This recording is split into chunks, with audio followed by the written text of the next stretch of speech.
पूरकता दिखती नहीं, समझ नहीं आती, और पूरकता को कैसे तय किया जाए ये नहीं पता चलता।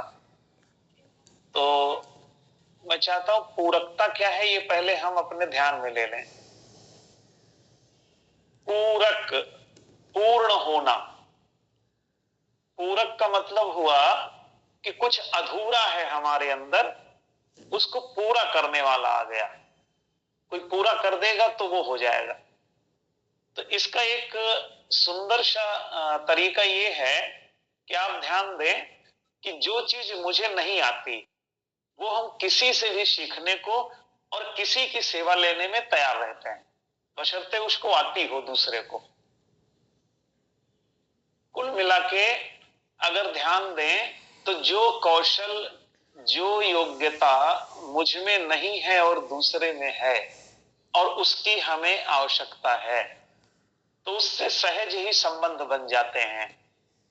हम रास्ते से जा रहे हैं और गाड़ी पंचर हुई, मुझे पंचर बनाना नहीं आता, तो एक बिल्कुल अपरिचित, गंदा शंदा भी होगा, अनपढ़ भी होगा, लेकिन वो पंचर बना लेता है, तो थोड़ी देर के लिए हमारे लिए वही महत्वपूर्ण हो जाता है।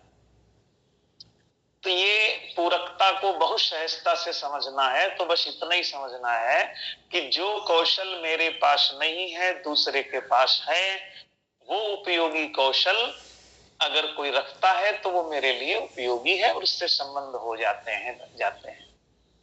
ऐसे ही पूरकता सुनिश्चित होती है। और रोचक बात इसमें एक और है कि अगर समान योग्यता है या समान कौशल हैं तो पूरकता नहीं बनती, उल्टे द्वेष और ईर्ष्या बनने लगते हैं। सहिष्णुता का भाव क्षीण हो जाता है और ईर्ष्या बनने लगती है सहज ही, क्योंकि फिर हम एक दूसरे की चीजों में, कार्यों में कमियां ढूंढने लगते हैं, कमियां निकालने लगते हैं, और ये भी तय करते हैं कि अगर यही हुनर इसके पास है, यही कला इसके पास है, मेरे पास है, तो किसी को ज्यादा प्रशंसा मिली, किसी को कम मिली, तो उसमें भी दुर्भावनाएं पैदा होती हैं। तो ये हुआ पूरकता का मुद्दा। अब बात आती है कि आवश्यकता, समस्या और महत्वाकांक्षा। अभी तक हम जैसे समाज में रह रहे हैं, जी रहे हैं, तो हम आदि इस बात के हैं कि हम अपनी आवश्यकताओं, समस्याओं और महत्वाकांक्षाओं को छुपा के रखें। छुपा के रखते हैं तो निसंदेह हमारी शक्ति इतनी नहीं है। रीना जी, आप विलंब से आई। मैं इस तरह बात कर रहा था कि हम लोग इस समूह में आए हैं अपनी आवश्यकता, समस्या और महत्वाकांक्षा को मिलजुल कर पूरा करेंगे।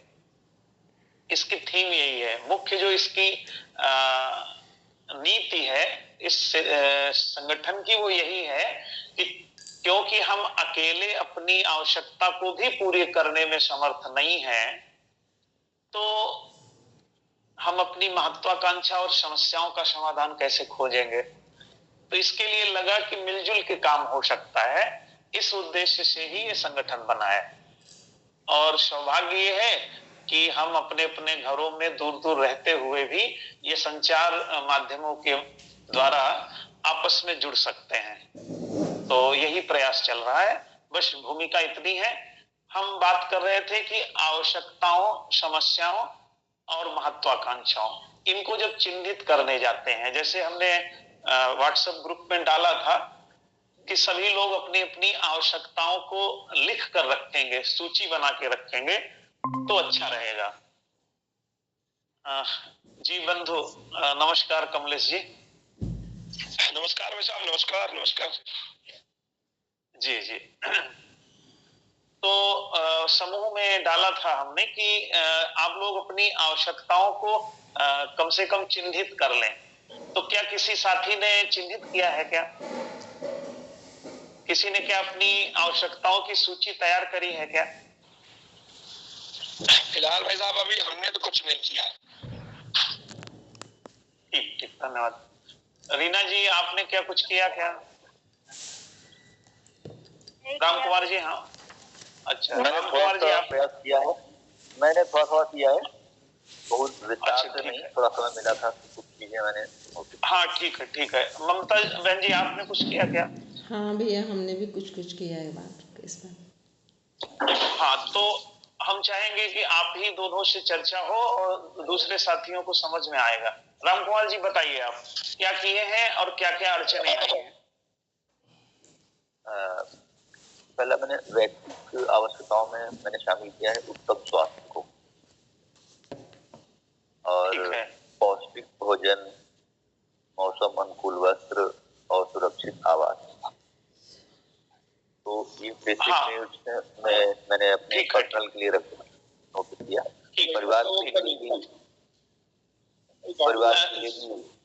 उत्तम स्वास्थ्य, भोजन, वस्त्र, सुरक्षित आवास के साथ साथ में शिक्षा, संस्कार, सद्भाव, प्रेम, सहयोग, आपसी विश्वास और जीविकोपार्जन, ये आवश्यकताएं परिवार की दृष्टि से मैंने नोट की है।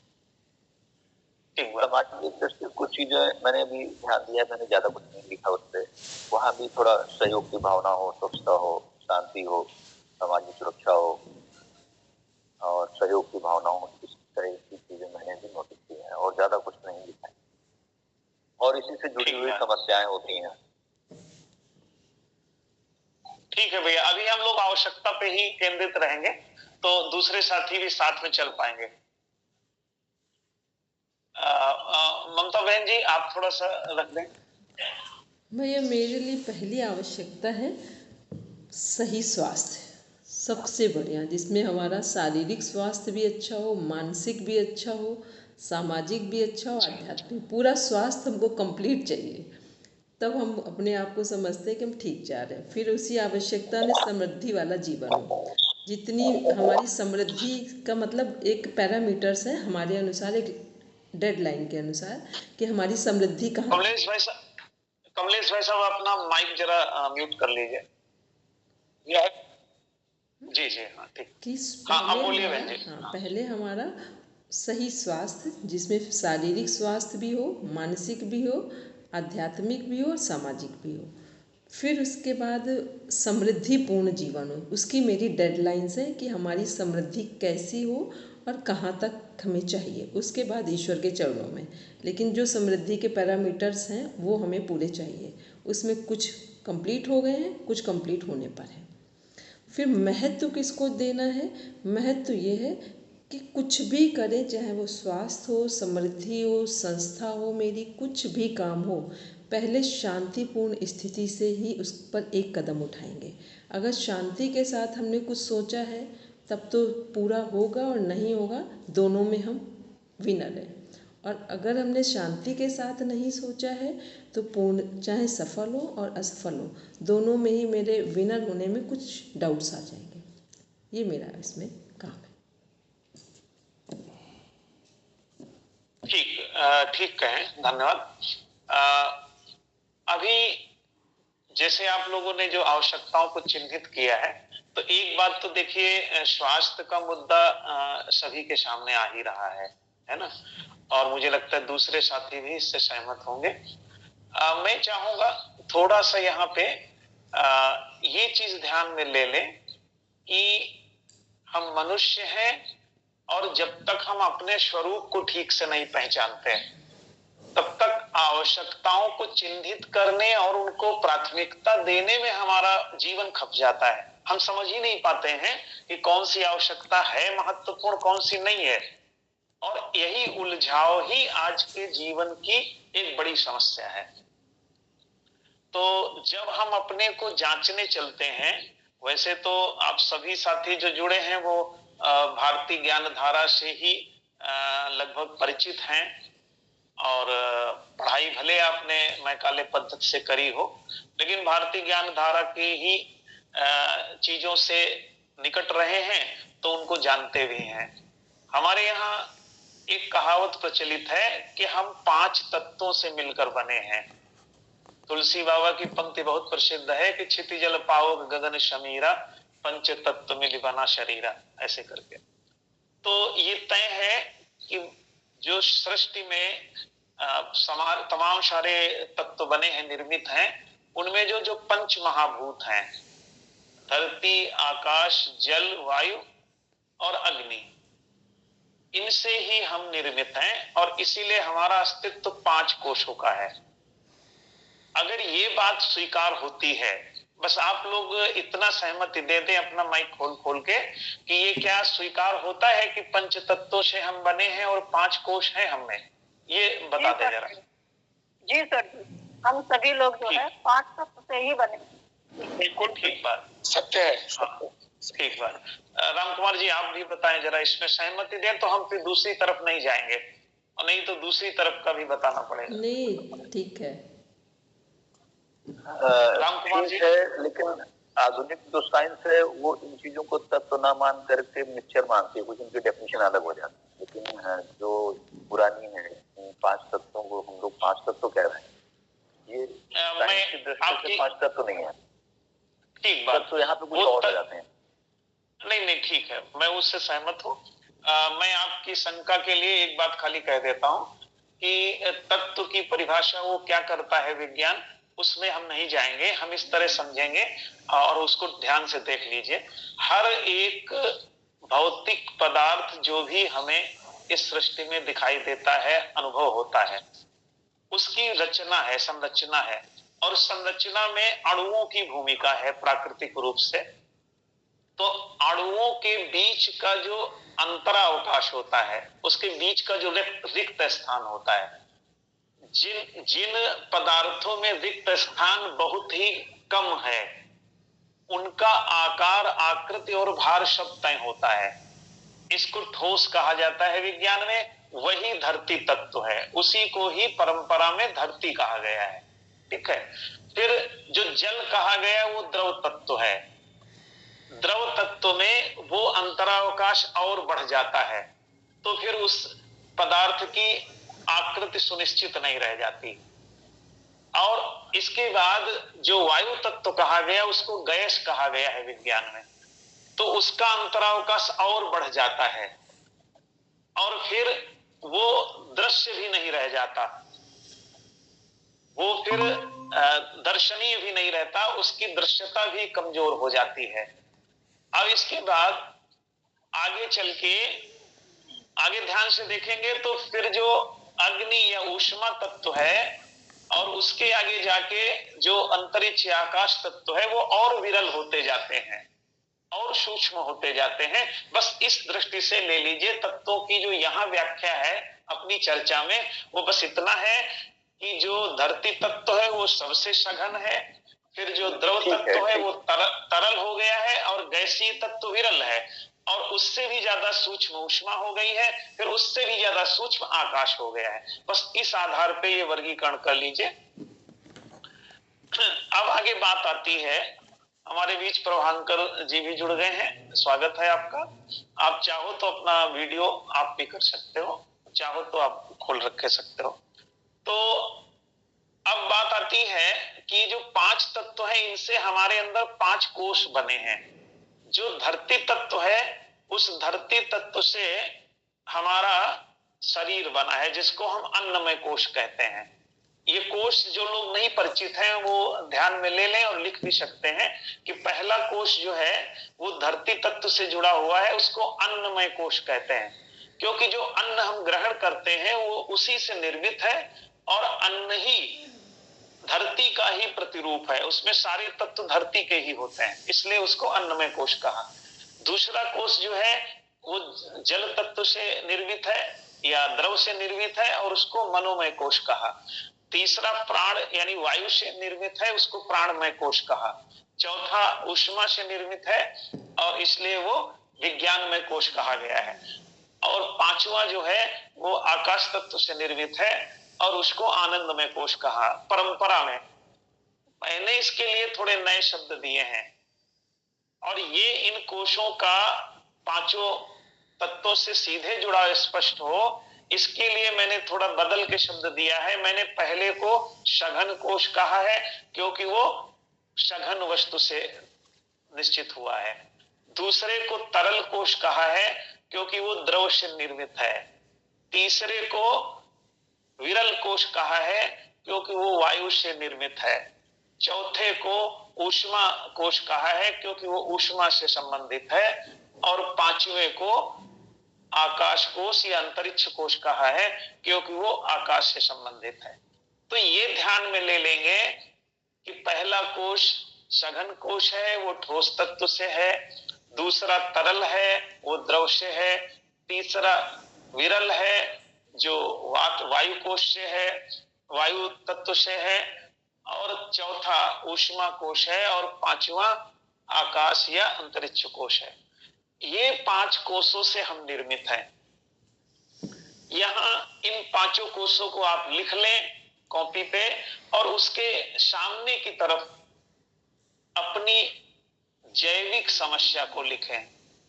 जब हम लिखेंगे सघन कोश या अन्नमय कोश, तो उसकी एक मूल जैविक समस्या है भूख।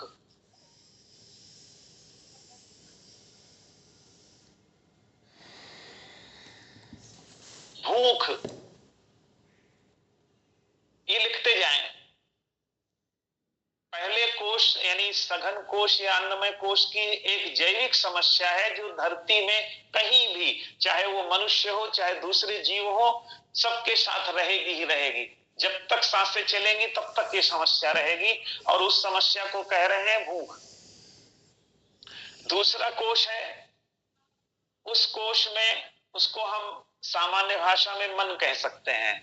पहले को शरीर कहा है, दूसरे को मन कह सकते हैं। तो मन में भाव होते हैं, भावनाएं होती हैं, और भावनाओं में सबसे ज्यादा प्रभावित करती है हमको भय की भावना। इसलिए दूसरे कोश का जो मूल तत्व है, मूल जो समस्या है, वो है भय। पहले का भूख हुआ, दूसरा का भय हुआ। अब तीसरे कोश में जाते हैं, तो तीसरे कोश की समस्या जो है वो है भोग। क्योंकि तीसरे कोश में चित्त, तीसरे कोश को अगर हम सामान्य भाषा में कहें तो चित्त कहेंगे।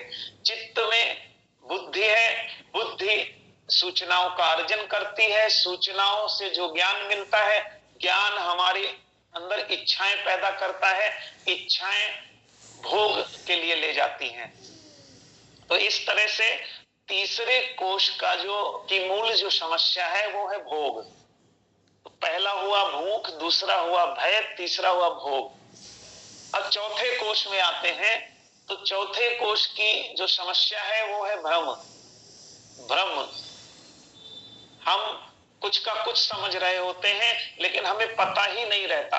यहां खास बात एक और है कि जब तक हमारी चेतना पहले, दूसरे, तीसरे कोश में रहती है, तब तक हमें जीवन भर पता ही नहीं चलता, बल्कि अनेक शरीर यात्राएं हो सकती हैं, पता ही नहीं चलता है कि भ्रम क्या है। जब हमारा चौथा कोश, उसमें चेतना थोड़ी सी जागृत होती है, तो हमें पता भी चलता है कि हम भ्रम में जी रहे थे। गौतम बुद्ध का यहाँ पे उदाहरण बहुत ही रोचक है। वो राजकुमार थे, उनके पास पहले तीनों कोशों की समस्याओं का समाधान बड़ी सहजता से हो रहा था। उनकी भूख की भी समस्या नहीं थी, उनको हर चीज मेवा मिष्ठान 56 भोग लगे रहते थे। इतना उनके आसपास सुरक्षा थी कि उनको किसी तरह का भय भी नहीं था, राजकुमार थे। तीसरे कोश भोग, भोग के लिए भी कुछ भी नहीं बताते। तो ऐसा है कि किसी ज्योतिषी ने उनके पिता को बता दिया था कि वैरागी हो जाएगा, तो इसके सम्मुख कुछ दुख वाला, निराशा वाला कुछ न दिखे। तो बताते हैं रात में ही उनकी बगिया के मुरझाए हुए फूल और पत्तियां तक बिनवा ली जाती थी। उनके सामने केवल सब अच्छा अच्छा रखा जाता था, लेकिन फिर भी उनको कोई वृद्ध दिख गया, कोई बीमार दिख गया, कोई मृत व्यक्ति दिख गया, तो वो सब छोड़ के निकल पड़े। तो ये जो चौथा कोश जब सक्रिय होता है, चेतना वहां जागृत हो जाती है, तो पता चलता है कि अरे हम तो भ्रम में जी रहे थे। तो जैसे ही गौतम बुद्ध को समझ आया कि अरे ये तो भ्रम था, मुझे भी तो एक दिन ऐसे ही वृद्ध होना है, ऐसे ही मरना है, ऐसे ही बीमार होना है, तो ये क्या रहस्य है, चलो इसको खोजते हैं। तो उन्होंने अपने पीछे के तीनों भोगों को, भ्रम, जो भूख, भय, भ्रम थे, भोग थे, उनको छोड़ के आगे निकल लिए सत्यान्वेषण के लिए। तो अभी हम अधिसंख्य लोग या तो चौथे कोष में थोड़ा बहुत आ चुके हैं या तीसरे कोष में रहते हैं। मनुष्य प्रायः तीसरे कोष में अटका हुआ जंतु है, प्राणी है। यही सबसे ज्यादा मेहनत करने की जरूरत है। चौथे कोष की जागृति ही हम सबका उद्देश्य है। जैसे जैसे जागृत होता जाता है ये कोष, वैसे वैसे हमको भ्रम दिखाई देने लगते हैं, वैसे वैसे उन भ्रमों को हटा हटा के हम सत्य जानते रहते हैं। अभी जितने साथी जुड़े हैं, सबसे मेरा निवेदन है कि इसे बड़ी सहजता से समझें, स्वीकार करें, और जितना जितना प्रयास होता जाएगा उतनी उतनी हमारी गति आगे बढ़ती जाएगी। तो चौथे कोष की समस्या थी भ्रम, और पांचवा और अंतिम कोष जो है उसकी समस्या है भटकाव। तो पहले तो अपने को समझने के क्रम में हमने 3 बातें अभी तक समझी हैं। पहला तो समझा है कि हम 5 मूल तत्वों से बने हुए हैं, और फिर हमारा स्वरूप 5 कोषीय है। 5 कोषों को हमने सघन कोष, तरल कोष, विरल कोष, ऊष्मा कोष और आकाश कोष या अंतरिक्ष कोष के नाम से चिन्हित किया। इसी को परंपरा में अन्नमय कोष, मनोमय कोष, प्राणमय कोष, विज्ञानमय कोष और आनंदमय कोष कहा गया है। और सरल भाषा में अगर इसको चिन्हित करना चाहें तो जो पहला कोष है उसको आप शरीर लिख सकते हैं, जो दूसरा कोष है उसको आप मन लिख सकते हैं, जो तीसरा कोष है उसको आप चित्त लिख सकते हैं, और चौथा कोष है उसको मानस लिख सकते हैं, और जो 5वां कोष है उसको आप आत्मा लिख सकते हैं। तो ये जो शरीर है उसमें भूख है, जो मन है उसमें भय है, जो चित्त है उसमें भोग है, जो हमारा मानस है उसमें भ्रम है, और जो आत्मा है और उसमें भटकाव है। तो अभी तक जो मूल समस्याएं चिन्हित हुई हैं वो हुई हैं भूख, भय, भोग, भ्रम और भटकाव। अब इनके समाधान के लिए जाते हैं तो आवश्यकताएं जन्म लेती हैं। हम सामान्य तरीके से नहीं समझते थे कि हमारी मूल आवश्यकताएं कौन सी होंगी, मूल समस्याएं कौन सी होंगी, लेकिन जब समस्याएं चिन्हित हो गई हैं तो मूल आवश्यकताएं भी चिन्हित हो जाएंगी। पहली समस्या थी भूख। भूख का समाधान करने जाते हैं तो जो क्रियाएं करते हैं उनसे शरीर का, जीवन का पोषण तय होता है। तो हमारी पहली मूल आवश्यकता हुई पोषण। आप लिख सकते हैं पहले कोष के आगे आपने जहां समस्या में भूख लिखा है वही आवश्यकता में लिख ले, पहली आवश्यकता होती है पोषण की। अब ये पोषण कैसे तय होता है, तो इसको समझने के क्रम में जाएंगे। तो जैसे मैंने कहा ना कि असल में हम 5 कोष हैं और 5 तत्वों से निर्मित हैं, तो उन्हीं प्राकृतिक 5 तत्वों से हमारा आदान प्रदान चलता रहता है। अब देखिए, अब इसको मैंने पाया है तो इसको मैंने कहा है कि हमारे अंदर 5 भूख होती हैं। कितनी भूखें हैं? 5 क्षुधाएं कहा है उनको। और देखिए कितनी रोचक बात है, और ये अनपढ़ से अनपढ़ व्यक्ति को, बिल्कुल सामान्य बुद्धि के व्यक्ति को भी समझ आ जाएगा।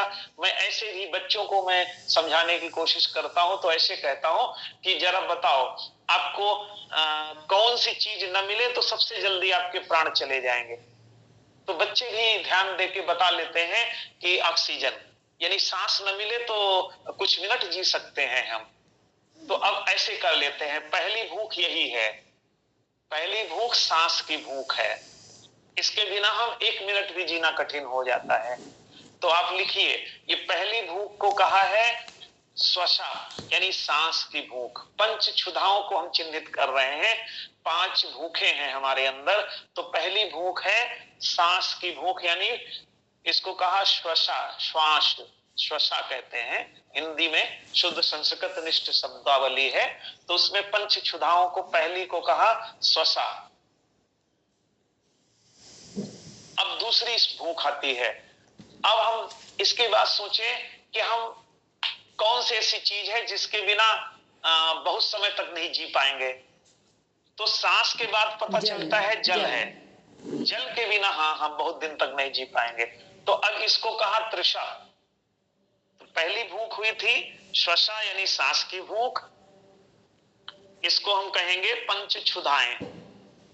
और पंच क्षुधाओं में से पहली हुई श्वसा यानी सांस की भूख, और दूसरी हुई तृषा यानी जल की भूख। अब फिर सोचते हैं इसी तरह की फिर और कौन सी चीज है जिसके बिना हम नहीं जी पाएंगे। तो पता चलता है क्या है, कोई साथी बताए? भोजन। जी जी जी बहन जी ठीक कहा आपने। तो भोजन के बिना हम नहीं जी पाएंगे। तो इसको हमने कहा, ये भोजन की भूख को क्षुधा कहा। पहली हुई श्वसा, दूसरी हुई तृषा और तीसरी हुई क्षुधा। क्षुधा के बिना हम नहीं जी सकते हैं। इसको अगर पूरा नहीं करेंगे भोजन के बिना तो इसको तीसरे को कहा क्षुधा। अब चौथी कौन सी चीज है कोई साथी? जिज्ञासा, ज्ञान। नहीं, थोड़ा रुकेंगे। हम अभी जो चर्चा कर रहे हैं वो पहले कोश के संदर्भ में कर रहे हैं बहन जी। अच्छा, तब तो फिर उसमें पहला कोश साइकोलॉजिकल 5 जो पॉइंट्स है वही आ गए। हाँ हाँ, शरीर को ध्यान देंगे, शरीर के आधार पे पंच क्षुधाएं तय होंगी।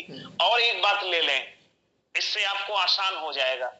शरीर वनस्पति में भी है, जंतुओं में भी है और मनुष्यों में भी है। हम तीसरी पीढ़ी के जीवन हैं। 3G मोबाइल सिम तो खूब जानते होंगे, अब तो 4G और 5G में पहुंच गए हम लोग बड़ी तेजी से। लेकिन जो जीवन है वो अभी 3G ही है, तीसरी पीढ़ी का है, थर्ड जनरेशन में ही है। तो पहली जनरेशन का जो जीवन है वो वनस्पति है, और दूसरी पीढ़ी का जो जीवन है वो जंतु है, और तीसरी पीढ़ी में आके हम, इसीलिए मैं कह रहा हूं कि तीसरे कोष में अटके हुए हैं हम लोग मनुष्य। अधिसंख्य मनुष्य तीसरे कोष तक ही विकसित हो पाता है, चौथा कोष विकसित इसीलिए नहीं होता क्योंकि हम तीसरी पीढ़ी के जीवन हैं। हमें अपने प्रयास से चौथा कोष विकसित करना होता है, और वो उसी वजह से हमको यहाँ पे एक बड़ी महत्वपूर्ण बात ध्यान में आ गई है, मैं साझा करना चाहूंगा। असल में हम लोग जो है वो जो विकास क्रम में जिस तरह से विकसित हुए हैं और जैसे आगे गए हैं, तो किसी समय जब मेरे मन में पहली बार ये प्रश्न आया कि मैं कौन हूं, और मेरे साथ होता क्या था, बचपन से एकांत में मुझे एकदम से वैराग्य जैसा होता था और मैं रोने लगता था। तो फिर ये एकदम से इतना एकांत लगता था, कहता था ये असीम आकाश ये क्या है, मैं कहां पड़ा हूं, मैं हूं कौन, मैं आया कहां से, जाऊंगा कहां, ऐसे सोचता था। तो फिर जब थोड़ा इधर गहराई से 2011-12 के आसपास जाके ध्यान गहरा हुआ, तो प्रश्न तो पहले से आ गए थे 2003-4 के आसपास कि मैं कौन हूं, कहां से आया, उद्देश्य क्या है जीवन का। तो एक बात समझ में आई, फिर कहीं से बाहर से उत्तर नहीं मिले तो ध्यान गहरा होने लगा। तो मैंने एक काम किया, मैंने पूरे सृष्टि के सारी जितनी इकाइयां आपको दिखती हैं, वस्तुएं दिखती हैं, उनको मैंने क्रम से सजाना शुरू किया। तो एक तरफ एक ऐसी पंक्ति बनाई जिसके हर खाने में मानव निर्मित वस्तुएं रखी, और एक ऐसी अलमारी सजाई जिसके क्रम में उनके प्रकृति निर्मित वस्तुओं को रखा। और रखा कैसे, सबसे सरल पहले रखा, जैसे मनुष्य निर्मित में सुई मान लें या पहिया मान लें तो सबसे पहले रख दिया, और उसके बाद जितना देर में बना है, बाद में बना है, जितना जटिल विकसित होता गया वैसे क्रम बनाया। तो जानते हैं सबसे आखिर में क्या क्या चीजें आई हैं? मनुष्य निर्मित में सबसे आखिर में आया है रोबोट, वो भी AI द्वारा अपडेटेड।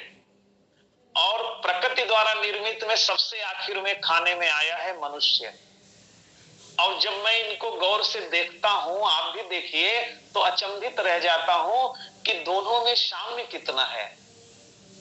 और फिर मनुष्य को सोचता हूं तो पता चलता है मनुष्य ने जब एआई युक्त रोबोट बनाया है तो वो कोशिश कर रहा है कि जैसा वो है वैसी सारी खूबियां अपनी कृति में डाल दे। तो इसी सूत्र से मैं सोचता हूं कि हम लोगों को बनाने वाले ने भी ऐसा सोचा होगा कि वो जैसा है वो अपनी सारी खूबियां इसमें डाल दे। यहां से एक सूत्र मिला मुझे और वो बड़ा काम का सूत्र है। सूत्र ये मिला है मुझे कि हर एक इकाई की संरचना की जो खूबियां होती हैं, जो विशेषताएं होती हैं, उसमें ही उसका उद्देश्य छुपा होता है। ये सूत्र बड़ा काम का है, आप लोग लिख सकते हैं कि पूरी सृष्टि में जो भी इकाइयां संरचनाएं हैं, उन इकाइयों संरचनाओं की विशेषताओं में, उनकी बनावट में जो खूबियां हैं, उन खूबियों में ही उसकी जीवन या निर्माण का उद्देश्य छिपा हुआ है। तो जब ऐसा करने मैं गया और फिर मनुष्य को समझा, तो मनुष्य की संरचना में किसी दूसरे जंतु से अगर गोरिल्ला को ले ले, वनमानुष को ले ले, तो उसकी संरचना और मनुष्य की संरचना में एक ही बड़ा भेद है कि उसका जो कपाली आयतन है मस्तिष्क का, उसमें एक बड़ा भेद है। गोरिल्ला का कपाली आयतन 450 सीसी से 500 सीसी के मध्य है और मनुष्य का 1400 से 1500 सीसी के मध्य है, यानी 3 गुना लगभग ज्यादा है। दूसरा जो बड़ा भेद है गोरिल्ला के संरचना में और मनुष्य की संरचना में, वो है यहाँ पे कंठ में उच्चारण तंत्र। जितना कुछ उच्चारण तंत्र मनुष्य का विकसित है वो हजारों गुना ज्यादा है गोरिल्ला की तुलना में।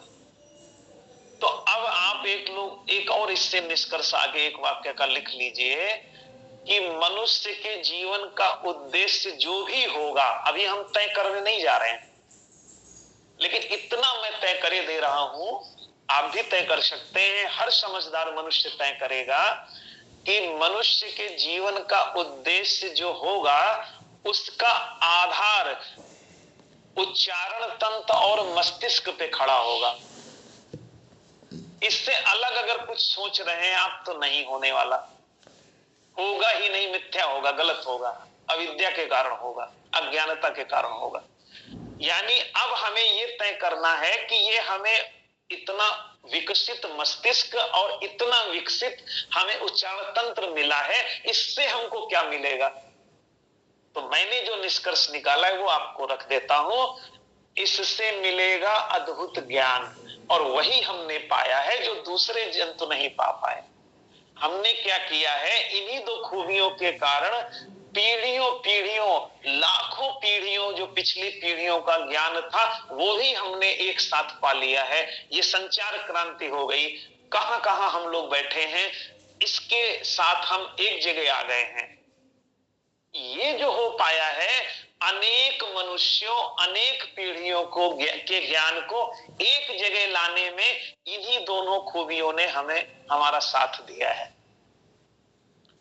तो अब ज्ञान तो मिल गया, लेकिन ज्ञान भी मिथ्या ज्ञान हमारे किस काम का।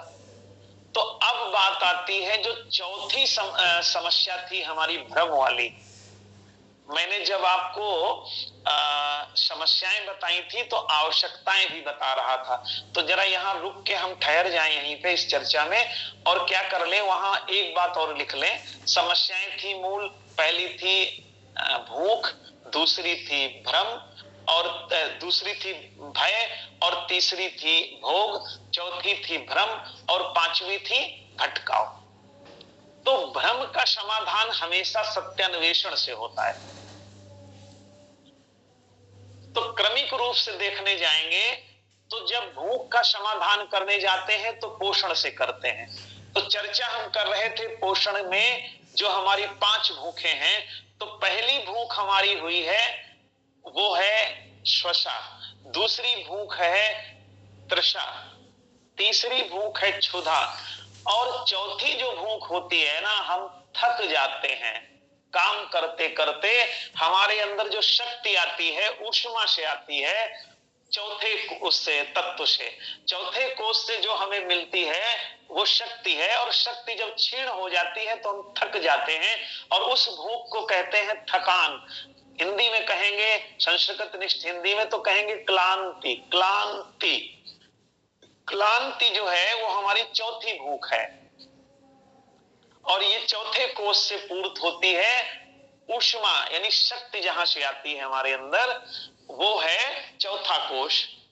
और वो ऊष्मा से जुड़ा हुआ है, वहां से हमें शक्ति मिलती है। जो शक्ति क्षीण हो जाती है तो विश्राम करते हैं हम, यानी थकान हमारी चौथी भूख है। और जब विश्राम करते हैं तो हमारे अंदर शक्ति आ जाती है, हम फिर काम करने लगते हैं भाई। अब पांचवी जो भूख है, वो पांचवी भूख है हमारे अंदर, वो है निद्रा, नींद। ये 5 भूखें हैं जी। आप इनको जरा फिर से, अभी आपको अटपटा लग रहा होगा, नया नया आपने सुना होगा, लेकिन इनको ध्यान में लीजिए और इनको अनुभूत करिए।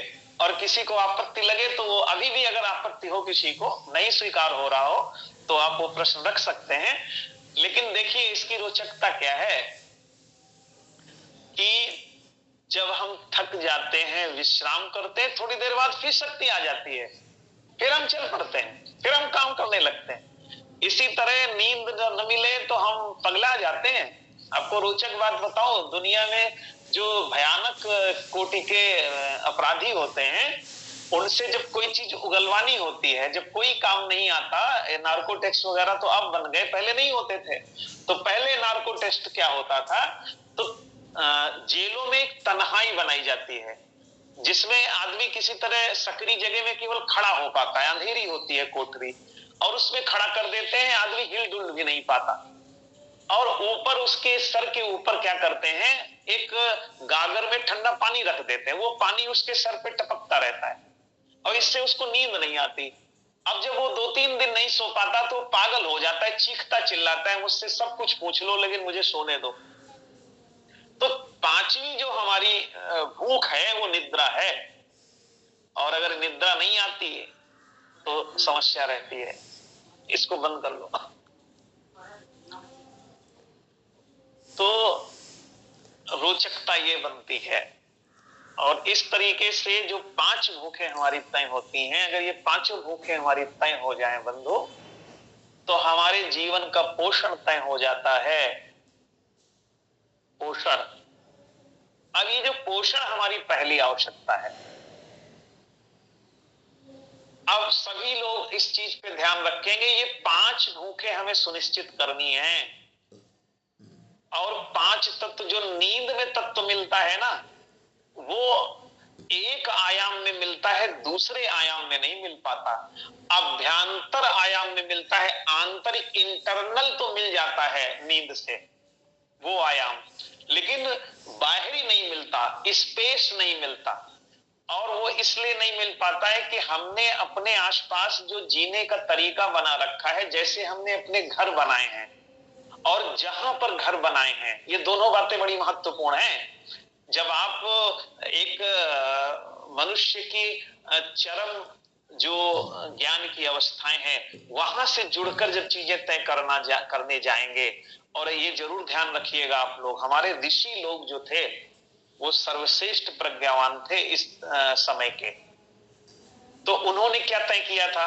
क्या वो कलकत्ता, नोएडा और दिल्ली जैसी सघन बस्तियों में जाके रहने को सोचे थे क्या? क्यों नहीं सोचे थे? इसी कारण से नहीं सोचे थे क्योंकि नींद में हमारा जो आकाश तत्व की ग्राह्यता है वो अभ्यांतर बन जाती है, इंटरनल बन जाती है, बाहरी नहीं बनती। बाहरी अगर बनाना है हमें तो हम स्पेसियस जगह पे रहेंगे जहां बहुत खुलापन हो, आकाश बिल्कुल खुला हो वहां पे। इसीलिए वो भगते थे, गिरिकंदराओं में जाते थे, ऊंचे पहाड़ों पे जाते थे, जंगलों में रहते थे जाके, ये कारण था। तो जब ये 5 आयाम तय करेंगे ठीक से, हम 5 भूखों के बारे में सोचेंगे, हम तो केवल अभ्यांतर नहीं सोचेंगे, बाहर भी सोचेंगे। तो 5 तत्व जरा देखिए, धरती तत्व यानी हमें मिट्टी में खेलना है, मिट्टी से जितना जुड़ेंगे, ये टाइल्स लगाना, ये पत्थर लगाना, ये बड़े बड़ी मोटी दीवारें खड़ी कर लेना अपने चारों ओर, ये हमारा भ्रम है। हम अविद्या के कारण ऐसा कर रहे हैं। तो हम धरती तत्व से अलग हो गए। दूसरा जल तत्व, हम डरते हैं जल में, मतलब बहुत गर्म करके उसको जब हीट कर लेते हैं गीजर से तब नहाते हैं, ऐसे प्रचलन में आ गए हैं। जितना खुले जल में, जितना प्राकृतिक जल में हम स्नान करेंगे, जितना उससे जुड़ेंगे, उतना हमारे अंदर जो है वो तत्व विकसित होगा। तीसरी चीज वायु। अब ये पंखों की, कूलर की, एसी की हवा में फंस गए हम। क्या कबाड़ा कर रखा है हमने अपने आप का। प्राकृतिक हवा जितनी, अभी तो ये हो गया है कि बच्चे को खुली हवा लग जाए या हम लोगों को भी खुली हवा लग जाए तो बीमार हो जाते हैं हम, क्योंकि हमने पहले से ही बीमार कर रखा है। वो प्राकृतिक अवस्था की स्थिति हमारी है नहीं। ऊष्मा का क्या हाल है, धूप में निकलते हैं तो आजकल तो प्रचलन हो गया है पूरा कवर कर लेना। महिलाएं तो सोच ही लेती हैं कि सनबर्न हो जाएगा, क्योंकि ऐसा हमें पढ़ाया गया है। और एक रोचक बात बताऊं, ये फेयर एंड लवली जो लगाते हैं वो जरा सतर्क हो जाए। एक मिलेनियम नाम का तत्व होता है शरीर में, वो हमारे त्वचा के रंग को तय करता है। और आप जान लीजिए, जब बहुत जगह घूमते फिरते पर्यटन स्थलों पे आपने देखा होगा कि गर्मियों में अगर कहीं आपको अंग्रेज मिल जाते हैं तो प्रायः उनकी त्वचा पे देखना आपको चकत्ते पड़ जाते हैं, लाल लाल, क्योंकि उनकी त्वचा सबसे दुर्बल त्वचा है। सफेद रंग की जो त्वचा है वो सबसे कमजोर त्वचा है। काले रंग की त्वचा सबसे बलिष्ठ होती है, सबसे मजबूत होती है। और जो मध्यम सांवले रंग की त्वचा है वो मीडियम है। तो ये जो गुणवत्ता तय करने जाते हैं, आप इसको ऐसे समझ लीजिए, कभी आप रसगुल्ला बनाइए काला जाम, तो काले जाम के जो ऊपर की सतह है वो जब तक काली नहीं होगी तो हम मानेंगे ये कमजोर पका है। अगर थोड़ी ब्राउन होगी, भूरी होगी, तो हमें लगेगा हल्का पका है। अगर कहीं पीलापन ली हो तो कहीं कच्चा है। बिल्कुल वैसे ही त्वचा का है हाल। तो इस तरह से धूप लेना, धूप मिलना ये बहुत स्वाभाविक है, जरूरी है। एक तरफ तो विटामिन डी कहा जाता है लेना, प्रकृति से ही मिलती है, सूर्य से ही मिलती है, प्रकाश से। और दूसरी तरफ सनबर्न की भी समस्याएं रहती हैं। तो इसका मतलब हम बीमार हैं, हमारी ग्राह्यता गड़बड़ हो गई। और फिर है आकाश तत्व। आकाश तत्व के संदर्भ में मैं एक बात और कह दूं।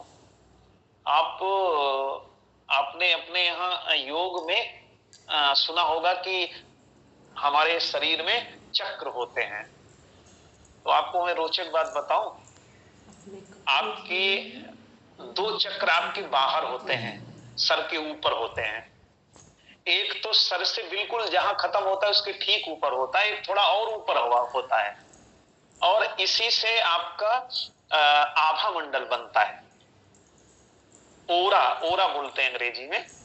और जो दिव्य पुरुषों, दिव्य लोगों के, देवताओं के चित्र बनाए जाते हैं, उसमें जो बाहरी एक आवरण जैसा दिखता है ना, चमकदार, ये ओरा होता है। हमारा भी ओरा होता है।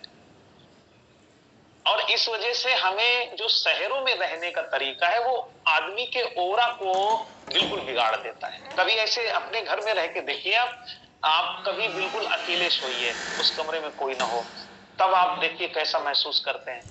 सुबह उठिए और फिर देखिए कैसा महसूस, और साथ में सोइए किसी के, तब देखिए कैसा महसूस होता है। आप डलनेस महसूस करेंगे जब किसी दूसरे के साथ सोते हैं, चाहे जितना आपका प्रिय हो।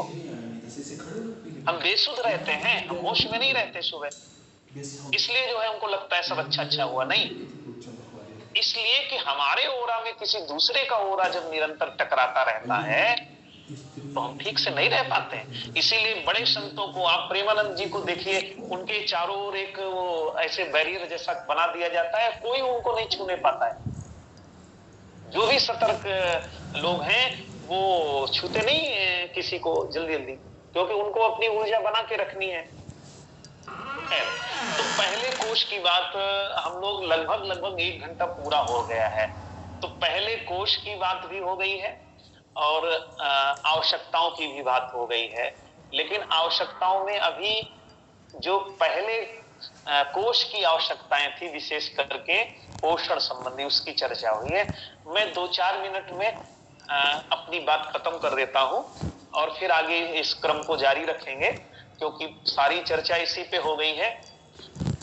तो हमने ध्यान दिया है कि जो हम हमारा पहला अन्नमय कोश या जिसको हम सघन कोश कहते हैं, शरीर। शरीर की जो मूल आवश्यकता है वो पोषण है, और 5 तरह की भूख की हमने बातें करी हैं अभी। इससे हमारे पहले कोश की समस्या भूख का समाधान हो जाता है। अब जो दूसरी आवश्यकता है हमारी, वो दूसरी समस्या से जुड़ी हुई है। दूसरी समस्या हमारी दूसरे कोश की है, मन की भय। भय को समाधानित करने जाते हैं तो हमें सुरक्षा की आवश्यकता होती है, जिसको संरक्षण कहेंगे। तो आप केवल अभी लिख लीजिए कि दूसरी तरह की जो समस्या है हमारी भय, उसका समाधान करेंगे तो संरक्षण करना पड़ेगा। तो दूसरी मूल आवश्यकता संरक्षण तय होती है, बस इतना लिख लीजिए। अब तीसरी जो आवश्यकता हमारी तय होती है, आप देखिए समस्या क्या थी तीसरे कोश की, भोग। भोग को समाधान करने जाएंगे तो संवर्धन हमारी तीसरी आवश्यकता तय होगी। ममता बहन जी ने ध्यान दिया होगा आप लोगों ने, उन्होंने कहा था कि समृद्धि तय हो हमारी। तो जब समृद्धि तय करने जाएंगे तो ये तय होना चाहिए पहले कि ये समस्या कहां से आ रही है। तो भोग से आ रही है, इच्छाओं से आ रही है। तो इच्छाएं ही हमको सर्वाधिक भटकाती हैं, और मनुष्य होने के कारण हमारा तीसरा कोश ही हमें सबसे ज्यादा परेशान करता है, क्योंकि तीसरे कोश में ही हमारी चेतना सक्रिय रहती है। तो तीसरे कोश के कारण हम सबसे ज्यादा प्रभावित होते हैं। इसलिए ये जो भोग की समस्या है ये सबसे बलवती है हम लोगों के अंदर। तो इच्छाओं को तय करने जाएंगे, इसीलिए हमने भी क्या किया है, हमने भी कहा है आवश्यकताएं, समस्याएं और महत्वाकांक्षाएं। तो हम महत्वाकांक्षाओं पे भी बात करेंगे, लेकिन जब तीसरे कोश को फैला के देखेंगे समझेंगे तब ये बहुत स्पष्ट होगा। अब चौथे कोश में जो समस्या थी वो भ्रम की थी। भ्रम, जब हमें भ्रम का समाधान करने जाएंगे तो सत्यान्वेषण करना पड़ेगा, सत्य जानना पड़ेगा। तो सत्य जानना, सत्यान्वेषण हमारा चौथा कोश की मूल आवश्यकता है।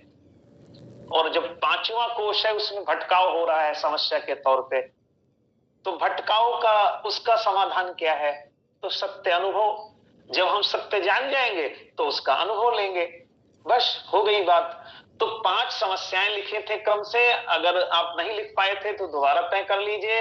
पहला कोश है सघन कोश यानी शरीर। शरीर में समस्या है भूख। भूख की समस्या का समाधान करने जाएंगे तो पोषण हमारी पहली आवश्यकता तय होता है, मूल आवश्यकता है, पहली मूल आवश्यकता तय होता है। दूसरा, जब हम जाएंगे भय का समाधान करने, भय हमारी दूसरे कोश यानी मन, यानी अन्नमय मनोमय कोश, और मैंने उसको कहा है तरल कोश। तो तरल कोश यानी मन, मन की जो समस्या है वो भय है। भय का समाधान करने जाएंगे तो संरक्षण करना पड़ेगा। अब तीसरे कोश में आइए। तीसरा कोश है विरल कोश यानी प्राणमय कोश, और प्राणमय कोश की जो समस्या है वो है भोग। भोग का समाधान करने जाएंगे तो संवर्धन करना पड़ेगा। संवर्धन के बाद फिर चौथे कोश में जाएंगे। चौथा कोश है ऊष्मा कोश या विज्ञानमय कोश, और उसको हम कहेंगे मानस। तीसरे कोश को चित्त भी कहते हैं, चित्त कहेंगे। तो वहां भोग की समस्या थी, और चौथे कोश में भ्रम की समस्या है, उसका समाधान करने जाएंगे तो सत्यान्वेषण चौथी आवश्यकता मूल तय होती है, चौथी मूल आवश्यकता।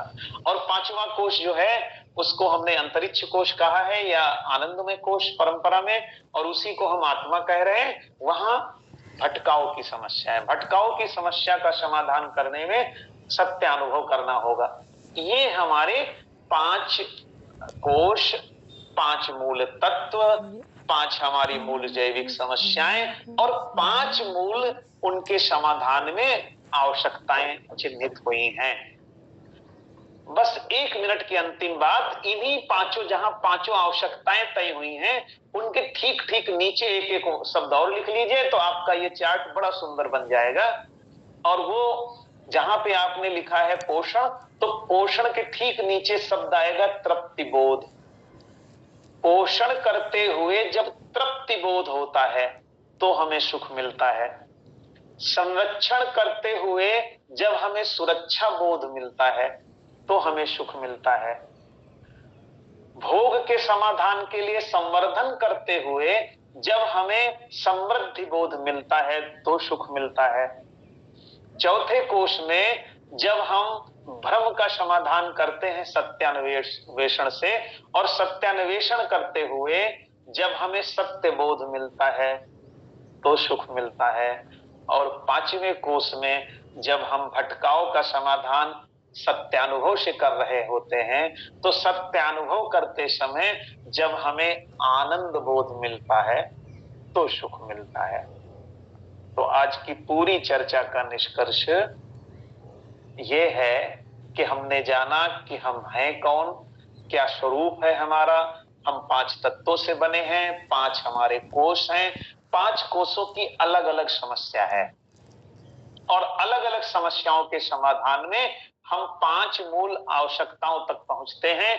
और जब वो 5 मूल आवश्यकताएं पूरी होती हैं तो 5 मूल सुख मिलते हैं हमें। तृप्ति बोध, सुरक्षा बोध, समृद्धि बोध और सत्य बोध, और अंत में आनंद बोध। इसीलिए बहुत सारे परंपरा में संत हैं, बहुत सारे दार्शनिक हैं, विचारक हैं, उन्होंने कहा है कि आनंद हमारे जीवन का मूल ध्येय है। अब बात समझ में आई होगी। लेकिन ऐसा नहीं कि तृप्ति बोध को हम छोड़ सकते हैं। यात्रा क्रमिक चलेगी और समग्र चलेगी। ऐसा नहीं हो सकता किसी एक कोष को हम दबा के और आगे बढ़ जाएं। तो बात पूरी होती है। अब आपके प्रश्न, अगर किसी के मन में कोई जिज्ञासा आ रही वो कर सकता है। आपके तब के बाद कोई जिज्ञासा बची ही नहीं। धन्यवाद भाई कमलेश जी, धन्यवाद। ममता जी कुछ आप पूछना चाहें? नहीं भैया, सारी चीज़ों का एक अच्छा रिवीजन हो गया। जो हम पढ़ते पढ़ाते सब चीज़ें, उनका एक अच्छा रिवीजन हुआ, एक टू द पॉइंट।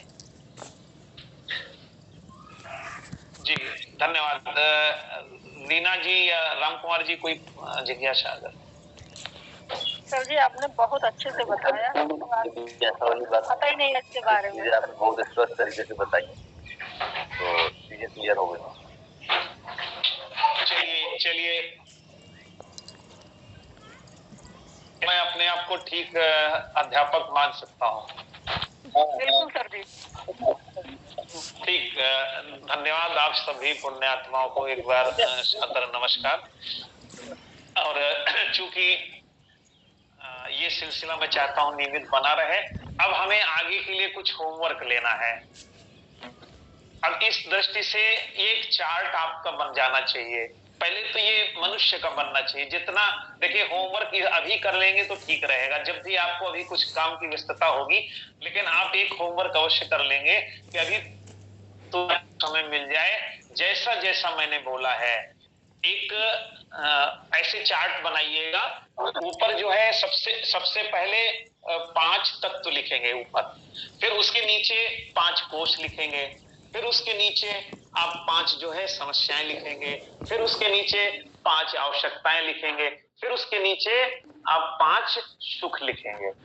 ऐसे करके एक चार्ट, और मैं भी बनाऊंगा, मैं भी डालूंगा। लेकिन और ये चर्चा 1 सप्ताह चलती रहेगी। जहां जहां से प्रश्न आए, अब ये सारा चार्ट बना के आप लोग भी डालें, कम से कम जो 5-7 साथी हैं सभी लोग डालें ग्रुप में, और दूसरे साथी जो नहीं जुड़ सके उनको ही लाभ हो। और एक बात ध्यान में आ जाए, जिन जिन साथियों के नहीं है, मैं छोटे बच्चों से, कक्षा 3, 4, 5 के बच्चों से भी मैं प्रश्न करता हूं, उनको भी समझ आ जाता है। एक दिन मेरे पास 2 बच्चे आए और लड़ रहे थे। उसने कहा कि इस बच्चे ने, एक मुस्लिम था एक हिंदू था, तो उसने कहा इसने मुझे कटुआ कहा है, उसने कहा इसने पंडितों कहा, ऐसे करके लड़े आपस में। तो मैं बताऊं मैंने उनको कैसे डांटा, कैसे समझाया? मैंने कुछ नहीं किया। वो शर्ट जो उनकी पकड़े खींच रहे थे, मैंने वही शर्ट छुड़ाई और मैंने कहा ये बताओ ये शर्ट तुमने बनाई थी क्या? और जानते रोचक बात क्या थी? क्योंकि वो पड़ोसी थे, एक ही मोहल्ले में रहते थे आसपास में, तो कपड़े की दुकान एक हिंदू की थी और टेलर वहां मुस्लिम था, और कपड़े दोनों ने एक ही जगह से खरीदे थे। तो मुझे समझाने में सरलता हो गई कि ना तो आप बटन बना सकते हो, ना कपड़े आप बना सकते हो, ना आपने बनाए हैं, ना कपड़ा सिला है, ना कपड़ा आपने इसको मतलब खरीद के भी जहां सिलाए वहां भी आपके घर में नहीं मिला है। तो इस तरह आप ध्यान देंगे एक एक चीज पे कि वो चीज हमारे तक पहुंची कैसे है, तो पता चलेगा कि किसी भी मनुष्य से घृणा ईर्ष्या करने की जरूरत नहीं है। उस पर दया आनी चाहिए, उस पर करुणा आनी चाहिए कि ये अज्ञान है, अज्ञानी है, इसलिए इसको ठीक करना है, बस इतना सा। तो किसी मनुष्य मात्र से घृणा नहीं आएगी। मैं इस संदेश के साथ आप सभी को स्वेच्छा देता हूं कि अगर कोई प्रश्न या कुछ और चर्चा करना चाहता है कोई तो रुके। मेरे पास तो अभी 10-20 मिनट का समय है, लेकिन जिन लोगों को जाना है वो जा सकते हैं। ठीक है, प्रणाम भैया। यहाँ तक कि हम रिकॉर्डिंग यूट्यूब में शेयर कर दे गए और वो आपको दे देंगे। अच्छा, हाँ, आपने रिकॉर्डिंग करी है बहन जी? हाँ तो भैया। ये क्या उस पे टेलीग्राम पे नहीं आ सकती है क्या? टेलीग्राम एक्चुअली भैया हम यूज़ नहीं करते, हम यूट्यूब में यूज़ करते हैं प्रॉपर, क्योंकि सारी रिकॉर्डिंग्स हम अपनी उसी में लेते हैं। अच्छा, तो एक देखो, आप अब ये इसका जो पुरुषार्थ है वो तो आप ही ने किया है, नहीं कोई तो बात हमें नहीं, वो इसकी ऐसा कोई दिक्कत पुरुषार्थ नहीं नहीं है। है जो हम कर अपने सकते थे। साथियों के बीच में, सुनिए मेरी बात बताऊं मैं, जी। अपने साथियों के बीच में इतना परस्पर विश्वास होना चाहिए। आप इसकी रिकॉर्डिंग पहले अपने YouTube पे डाल दीजिए और उसका लिंक हम लोगों को भेज दीजिए। हाँ, वही ठीक है, करेंगे भैया। हम लोग उसमें देख लेंगे, ग्रुप पे डाल दीजिए, उसमें क्या है, ये कोई मेहनत तो आपने करी है, तो ये कोई ऐसी बात थोड़ी है कि इसमें। और देखिए, हमारे ऋषियों मुनियों ने कोई पेटेंट नहीं लिया, कोई कॉपीराइट नहीं कराया, तो इसलिए कोई दिक्कत नहीं, नहीं आप मेरा निश्चिंत मतलब रहिए, वो ठीक नहीं, है, आप डाल लीजिए। मेरा केवल इतना कहना है कि वो मेरे लिए इजी है। नहीं, आप निश्चिंत होके आप अपने अपने उस पे अगर डाल लेंगी यूट्यूब पे तो सुविधा रहेगी, हम लोग सब लोग देख पाएंगे, है ना? ठीक। और भाई साहब एक बात है छोटी सी। बोलिए बोलिए भैया। हम लोग आपस में मीटिंग में जुड़े हैं, एक परिचय का क्रम जरूर हो जाए इसमें, जिससे एक दूसरे से और इंटीमेशन हो जाएगा थोड़ा। अच्छा ममता जी, आप जाने वाली हैं, आप जरा अपना जरा वीडियो भी ऑन कर लीजिए। बस भैया और 2 सेकंड का आप टाइम दीजिए, ठीक है, बस 2 सेकंड का टाइम दीजिए। चल जाएंगे तो सुविधा रहेगी। ठीक है, ठीक।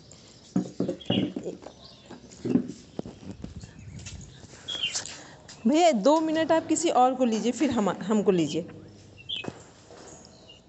वीडियो जरूर ऑन कर लीजिए, वीडियो जरूर ऑन कर लीजिए। ममता जी क्या हट गई क्या आप? नहीं नहीं भैया, हम कह रहे 2 मिनट आप किसी और को लीजिए, बस फिर हम जुड़ रहे हैं। आपकी आवाज क्लियर नहीं आ रही है।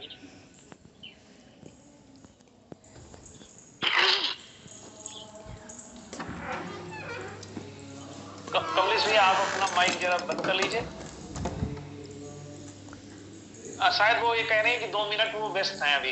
वीना जी और प्रभाकर जी और राम कुमार जी, आप क्रमिक रूप से एक एक करके अपना माइक और वीडियो खोल के और आप जरा सा अपना परिचय दे दीजिए। रीना, हेलो, एक बार रीना जी, एक चूक करी है आपने, लाइट आपके पीछे है, आपका चेहरा बिल्कुल नहीं दिख रहा है, तो थोड़ा सा आप अपना एंगल, हाँ अब ठीक है। सभी को मेरा सादर प्रणाम। मैं रीना पटेल, सहायक अध्यापक बेसिक की ईश्वरपुर साई मैं मतलब अध्यापक हूँ और मेरा ब्लॉक बल्लावा है, जिला हरदोई।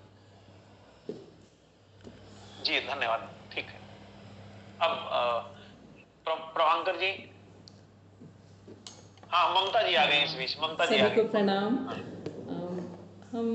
मैं डॉक्टर ममता द्विवेदी, योग में असिस्टेंट प्रोफेसर हैं और ममता जी, आपकी आवाज कट रही है। ममता जी, आपकी आवाज कट रही है, जरा एक बार। 1 मिनट सबका तो अच्छा भैया, 1 मिनट आप जरा अपना म्यूट करिए।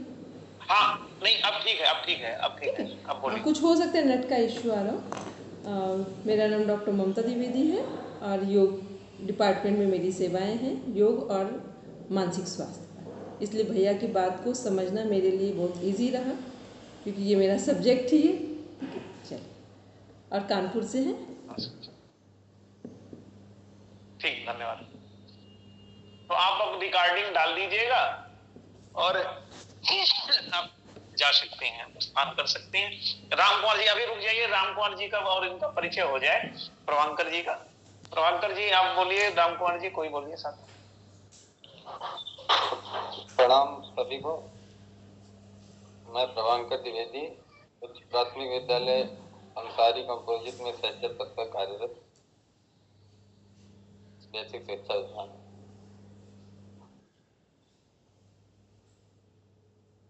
जी सभी साथियों को नमस्कार। मैं राम कुमार और इस समय मैं उन्नाव में जूनियर हाई स्कूल कबौली से वहाँ पे कार्यरत और बस सीबीसी से बहुत शुरुआत से जुड़े हैं, करीब 12 साल। धन्यवाद। अब कमलेश जी आप भी अपना परिचय दे दीजिए।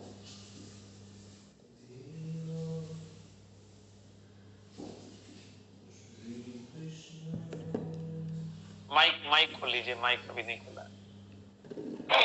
मैं कमलेश द्विवेदी, मुख्य जीवन बीमा सलाहकार बांगरमऊ में हूँ।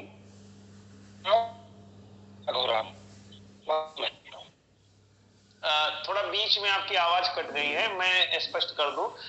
कमलेश भैया जी जो हैं ये जीवन बीमा मुख्य सलाहकार हैं बांगरमऊ की जो LIC है वहां पर, और ये राघव रामपुर पड़ता है मल्लावा ब्लॉक में, तो वहां के मूल निवासी हैं।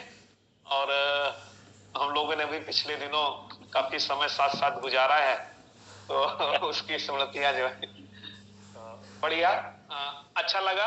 आप लोग सब लोग जुड़े हैं और कोशिश करिए। देखिए ये समूह अभी यहाँ पे 5 साथी मेरे अलावा और जुड़े हैं। मैं चाहता हूं आपने अपने जीवन में कोई एक साथी ऐसा अभी तक छांटा होगा, आपको लगता है ये आदमी ठीक है। ज्यादा नहीं करना है कि 10 को जोड़ना, नहीं, अपने जीवन में छटे हुए एक आदमी को इस समूह से जोड़ना है। बहुत सही। और ये ऐसा नहीं है कि इसमें भीड़ बढ़ानी है, जो पूरी लाइफ टाइम के लिए कम से कम जुड़े। मैं अक्सर कहता हूं कि हमारा कमिटमेंट, हमारा जो है जो समर्पण होना चाहिए वो भारतीय हिंदू महिला की तरह होना चाहिए, जो कहती है आई हूं डोली से जाऊंगी अर्थी से। ये सूत्र याद कर लीजिए, बड़ा सरल सा है। आई हूं डोली से जाऊंगी अर्थी से। ऐसे कमिटमेंट के साथ आइए और फिर देखते हैं क्या होगा। क्या दिक्कत है, सभी मनुष्य हैं, सभी गलतियां और दोष सभी के अंदर है। ठीक, नमस्ते नमस्ते सबको। नमस्कार सभी को नमस्कार। नमस्कार जी, नमस्कार। प्रणाम।